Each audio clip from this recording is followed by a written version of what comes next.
This here is the all-new 3rd generation Toyota Vellfire corresponding to the 4th generation Alphard. These are names that should be very familiar to most Malaysians because they have become pretty much the default, the ubiquitous VIP car in this country. This new generation brings about plenty of significant changes: new styling, new platform, a new engine option, new transmission, and a whole lot of modern technologies. The difference is, how different does it feel compared to the old version? And if you decide to buy one, should you buy the Vellfire or the Alphard? Let's find out right now. This review is sponsored by BH Petrol. Use Infinity RON 95 Euro 4M fuel today to enjoy your car's peak performance. With the latest generation German additives, it keeps your engine at its best, running smoothly and reliably. Special for our viewers, you can now use our referral code BHPXPaulTan and get free 200 e-points when you download the BH Petrol e-card app.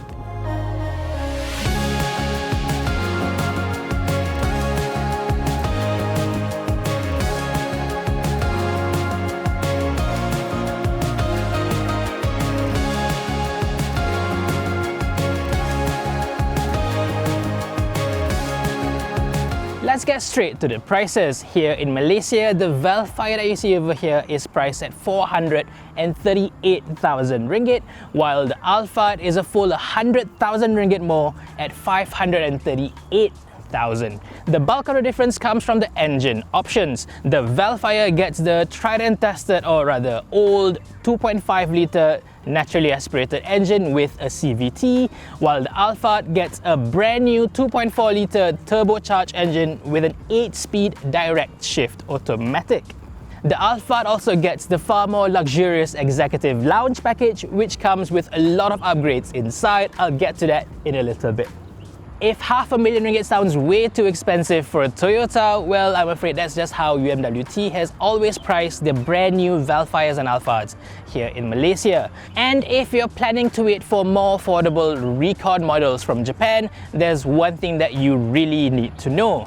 Both model and engine combinations that we get over here are unique to the Malaysian market, and they're not even available in Japan. For the Japanese market, the Vellfire is only available with either hybrid or a turbo engine, not NA that we get over here, while the Alphard is only available with the NA and the hybrid engine, not the turbo that we have here in Malaysia. On to looks, the new generation Vellfire looks quite dramatically different from the old one, while still keeping enough familiarity to keep the lineage going. It still has the signature double-layer headlamps, for instance. The grille is now a little bit more subtle in terms of its chrome work. There's still a lot of it, obviously, but it's less heavy-handed this time. In fact, the chrome on the grille has been given a slightly smoked effect to make it look less bright than before. Only the bottom bar is a proper bright chrome work. As usual, the Alphard gets a whole different face. You get a bigger single-piece headlights instead, smaller grille with even less chrome, and overall a more elegant look at the front compared to the more sporty Vellfire. The wheel designs, however, are exactly the same between the two. These are 19-inch alloys with a dual-tone finish, but the tires are different. The Vellfire, because it's originally intended to be the sportier variant in Japan, wears UHP Dunlop tires, whereas the Alphard wears Michelin Touring tires instead. That is definitely a big mismatch here in Malaysia, with the Vellfire carrying the weaker engine with the sportier tires, whereas the Alphard pairs its far more powerful engine with touring tires instead. That is just weird. Look at it from the side and it now looks quite different from the old version. The B pillar, or rather technically the C pillar because there's two at the front, is now finished in black, with the window line now having a bit of a Z pattern. The previous reverse shark fin on the old version is now no more. And as before, the Alphard and Vellfire continues to hide the railings of the sliding doors really well, placed just below the last windows. And as before, the top chrome line leads directly into the rear spoiler, which is a nice bit of design. Size-wise, it's actually identical between this and the old car. It's about 5 meters long, the wheelbase is 3 meters, and even the width and the height are exactly the same with the old one. That's because this set of measurements is already the maximum size allowed for the standard automatic parking lots used commonly in Japan. Any bigger and it just won't fit. It's back here is where I think it's easiest to tell the new models apart compared to the old version. It's far more stylized now, much more attractive than the old box designs. Between the two models, the Alphard and Vellfire wear different taillights and the bumpers are different as well. The Vellfire over here wears the squared off chrome bits at the bottom to match the front design. And if you still can't tell the two apart, there's the big model script in the middle as well. As usual, another staple of the Alphard and Vellfire is the rear wipers being neatly hidden under the top spoiler. If for whatever reason the exterior is still not enough to convince you that this is an all-new model, this fantastic interior will surely change your mind. It legit feels like a Lexus in here right now. It is that good. You've got big new screens in front of you. It feels far more modern, far more plush than the old car. Pretty much everything you can reach and touch are all covered in leather. I mean, it's not real leather, it's sort of pleather, synthetic leather, but it all feels good just the same. From the top of the dashboard over here, all the way from the frames of the center screen onto the left side, it's all very, very luxurious in here. And then you've got this big center screen as well. It's now 14 inches, as big as most laptop screens, and you've also got these Lexus style embedded dials within the screens to control your aircon temperature. That is really nice to have. And while the aircon controls are within the touchscreen, it's always there. Doesn't matter whether you're using the navigation or the integrated wireless CarPlay, the controls are always there within reach. That's very easy to use as well. Plus, my favorite, there is this physical volume knob right in the middle. That's very nice to have when you're driving. Just reaching down the center to adjust the volume, far easier than playing around with the touchscreen. Always better. With the screen now large enough, there's plenty of space to show all the information on your CarPlay or Android Auto, which is wireless by the way, and still have a lot of controls left for all your ventilated seat controls. You can even adjust the rear air conditioning, rear seating, rear ventilation, and so on. The screen over here is really good. It's very high res, and even the 360 camera is super sharp, far better than the aftermarket stuff we've seen on local Toyota models. But speaking of aftermarket, this car still gets the usual dash cam right there, the same one fitted even on the cheapest Yaris. On a $500,000 car, that does not fit at all, I think. And speaking of things that do not fit properly, while by and large the build quality in this car is impressive, there are quite a few things that stand out for being quite bad actually. The top over here, the sunglass holder feels really loose and the plastic is really thin and cheap as well. This gear lever over here can be moved about by just a tiny touch, and this cup holder separator, this untextured plastic, looks awful. The new digital meter, however, is very, very good. You can choose from 3 different themes, and each one you can choose from 4 different meter designs as well. It's very customizable and it looks really, really good. And it's the same with the seats as well. They are big and plush, very comfortable, if perhaps not the most supportive design, but overall very good as well. I also like this center console design. It's nice and wide, and the armrest opens up both left and right. Now this is a really nice touch. Also new is the updated digital rear view mirror over here. Now this is not the first Toyota model to have this feature, but now it's the most natural looking one yet. From the camera field of view and the refresh rate, it looks almost natural. It's less distracting than previous versions that I've seen before. One thing I don't really like though is the JBL sound system. It feels far too center and forward focused to be enjoyed properly. If you sit in the back, it doesn't sound great at all. Now on to the differences between the Vellfire and the top spec Alphard. The biggest thing you can see is this gear lever over here.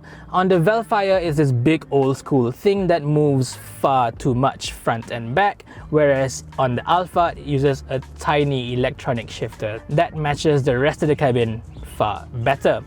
One change I don't really like for the Alphard, however, is the use of a lot of touch controls on the steering wheel. The proper physical buttons on this Vellfire is much easier to use for me.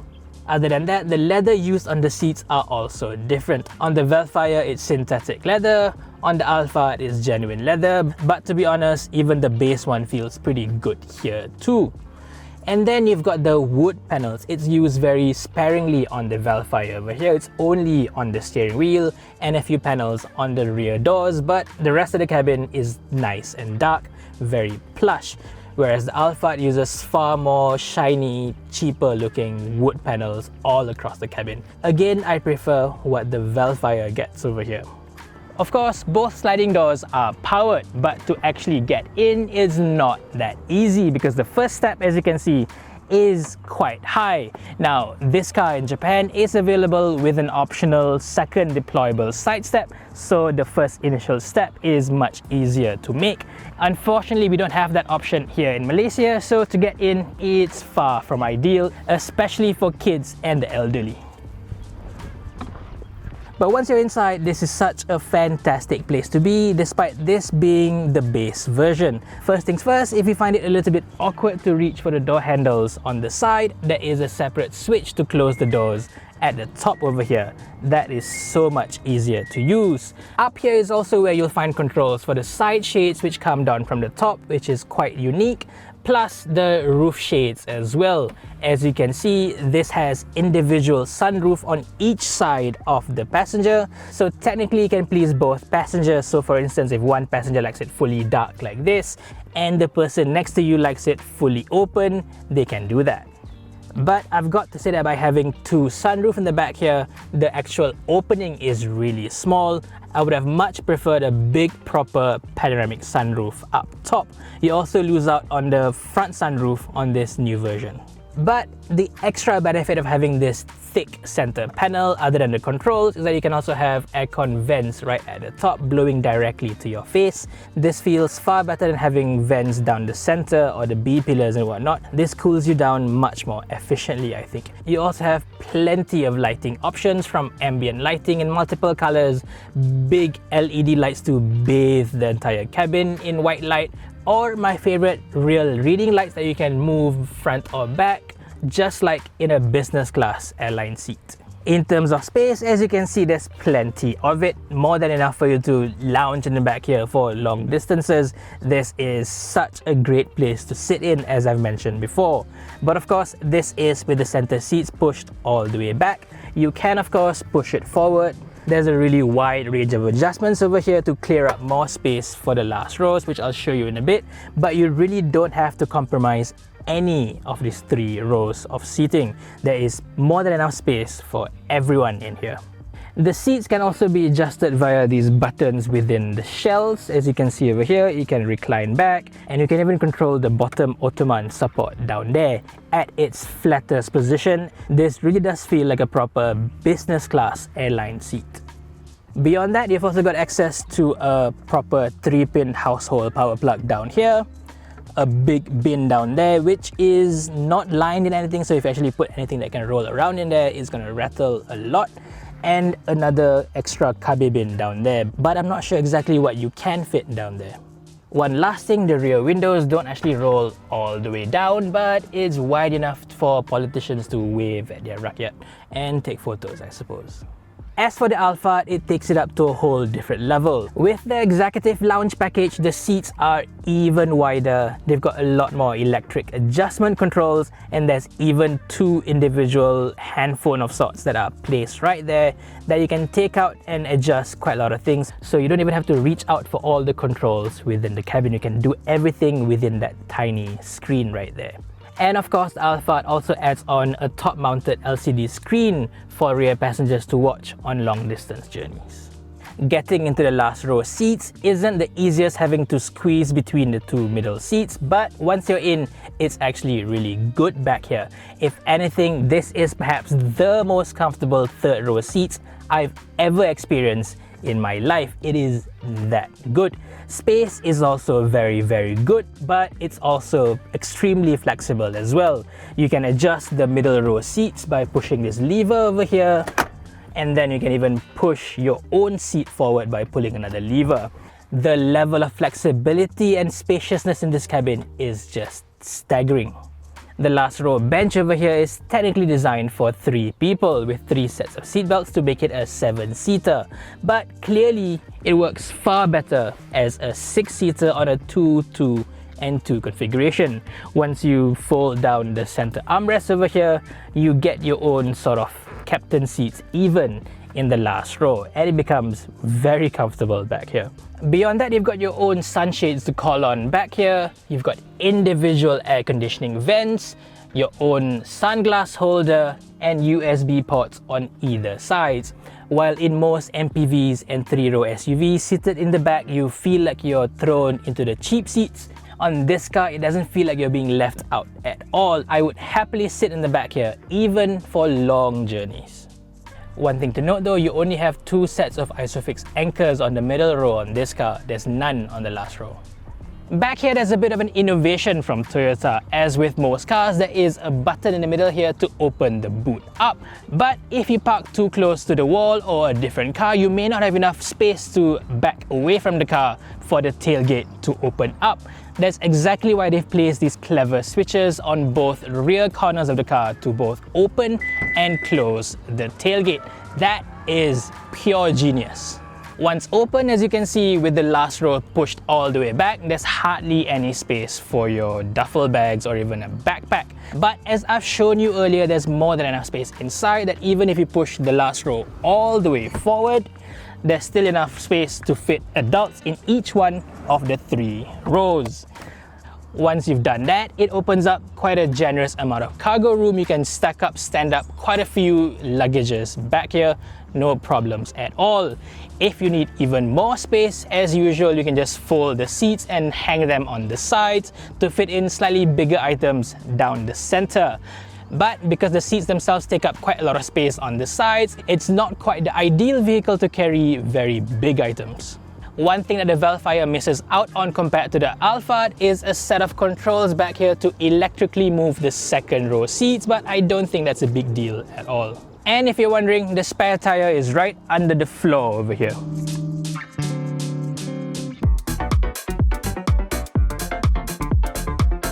So now here comes what I think is the least crucial part of the Vellfire ownership experience for you, the driving. Because most of the time, I assume you'll have a driver driving you around anyway.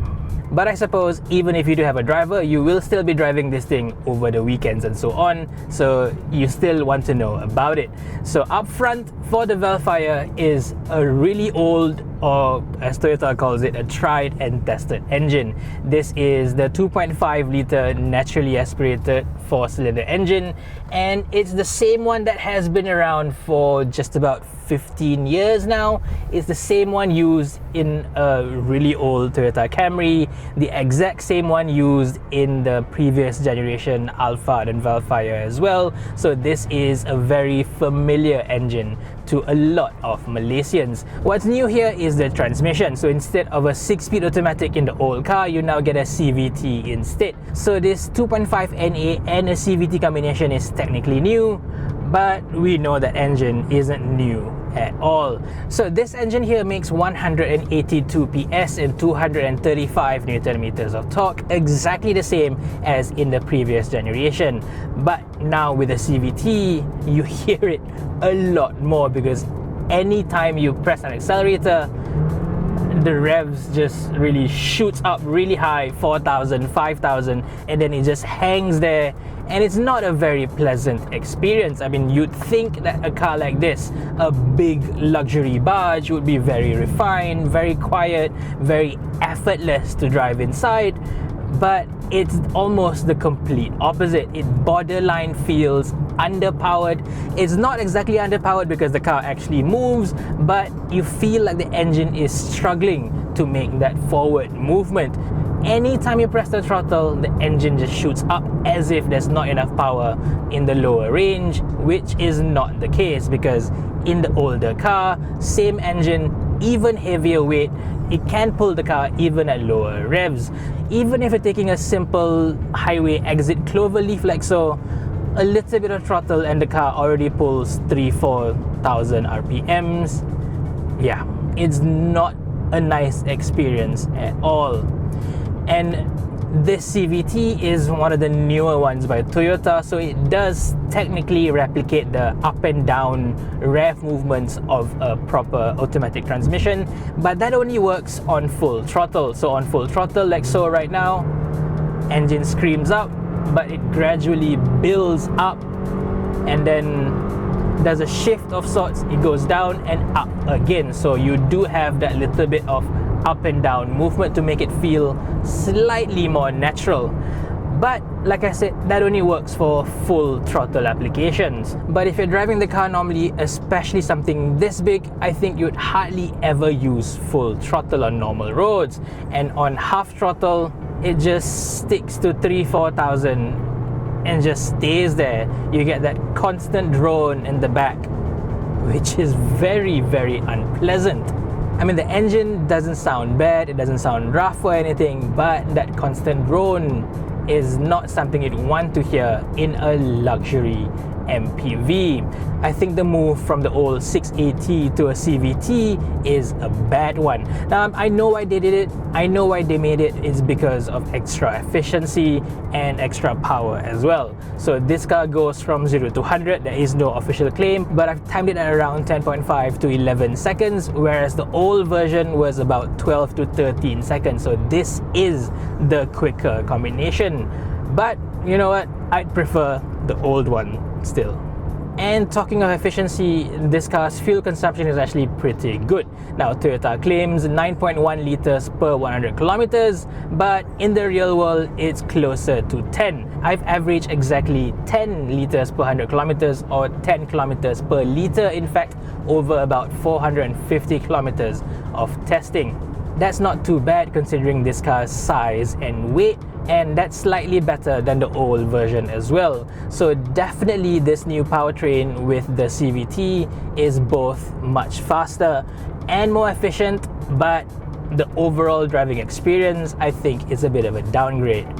This fuel economy test was carried out using BH Petrol Infinity RON95 Euro 4M, your ideal choice for peak engine performance, smoother drives, and improved fuel economy. It's for that exact reason I think the Alphard makes a lot more sense if you're looking to buy a car like this. That gets the much newer, properly state-of-the-art 2.4 litre turbocharged engine that's previously used only in Lexus cars. That makes 278 PS and 430 Newton meters of torque with an 8-speed automatic gearbox. That can get from 0 to 100 in about 8 seconds, far quicker than this Vellfire can. I mean, 8 seconds isn't exactly quick either, but it would feel much more potent, much better than an 11-second car like this Vellfire is. Even out on the open roads, just keeping up with traffic, I think the Alphard would do a much better job than this Vellfire. The Alphard to me is a much better choice, especially if you're looking to drive your own MPV. Now let's move on to handling. This 3rd generation Vellfire or 4th generation Alphard, whatever you want to call it, does ride on a brand new platform. This is the large GK version of the Toyota TNGA platform. Now, on a lot of cars, including the Camry even, we've said before that the TNGA platform transformed the handling package of that particular car.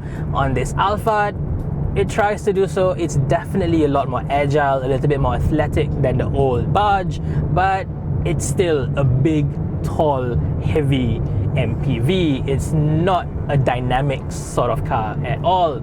It does corner far better with a lot more grip, but because it's so tall, because it's sitting so high up above the ground, you do feel a lot of pitch, a lot of yaw as you push the car around. It's definitely a lot more controlled than the old version, but that's not saying much, is it?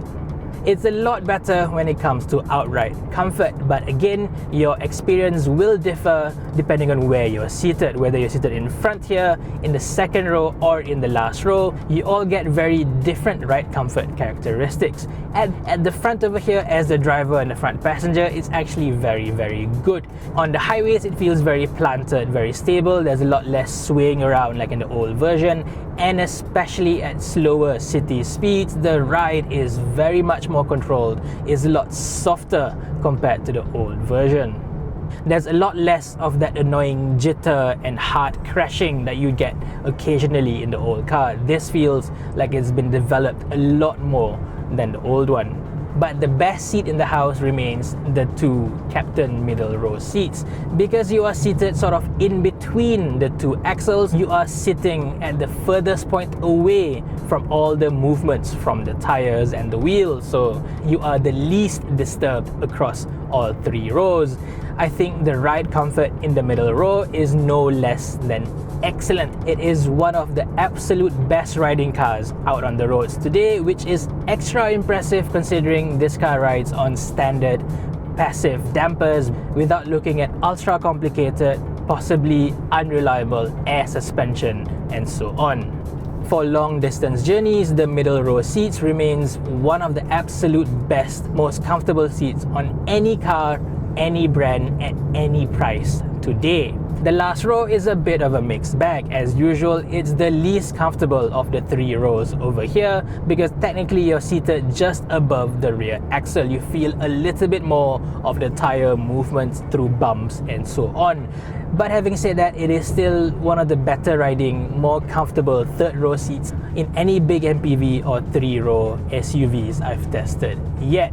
I think the space, the cabin of an MPV is perhaps the worst of its kind when it comes to tire roar. The reverberation inside the cabin is always worse when it comes to MPVs compared to sedans or even SUVs. Now, Toyota says they've worked really hard to make the NVH of this car a lot better than before, and I'm sure it is.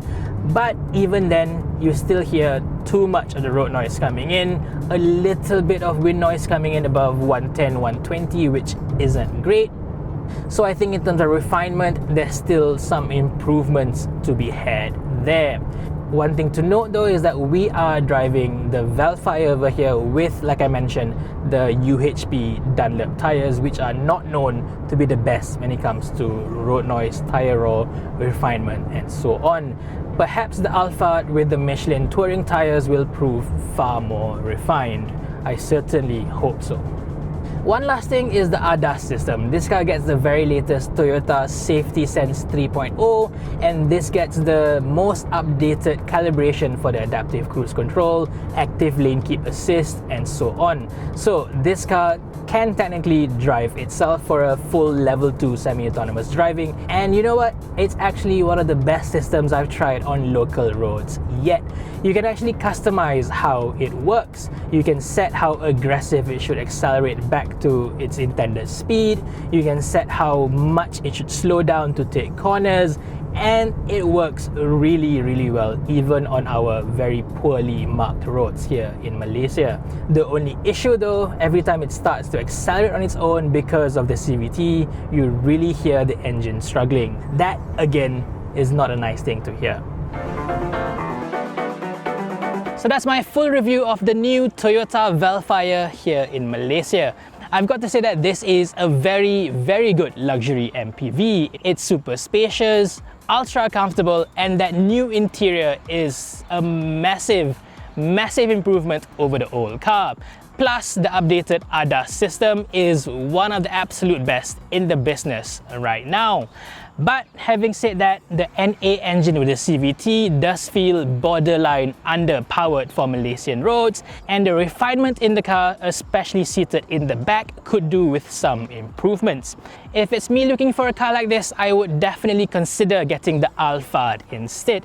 This car will definitely benefit from having a much more powerful engine and a proper gearbox, plus the more luxurious and more refined cabin is a nice bonus as well. If you can stretch out that extra 100,000 ringgit, I would highly recommend you going for the Alphard instead of the Vellfire over here. Do you agree or disagree with me on this? Do let me know in the comment section below. Thank you for watching everyone, and stay safe. This review is sponsored by BH Petrol. Use Infinity RON 95 Euro 4M fuel today to enjoy your car's peak performance. With the latest generation German additives, it keeps your engine at its best, running smoothly and reliably. Special for our viewers, you can now use our referral code BHPXPaulTan and get free 200 e-points when you download the BH Petrol e-card app.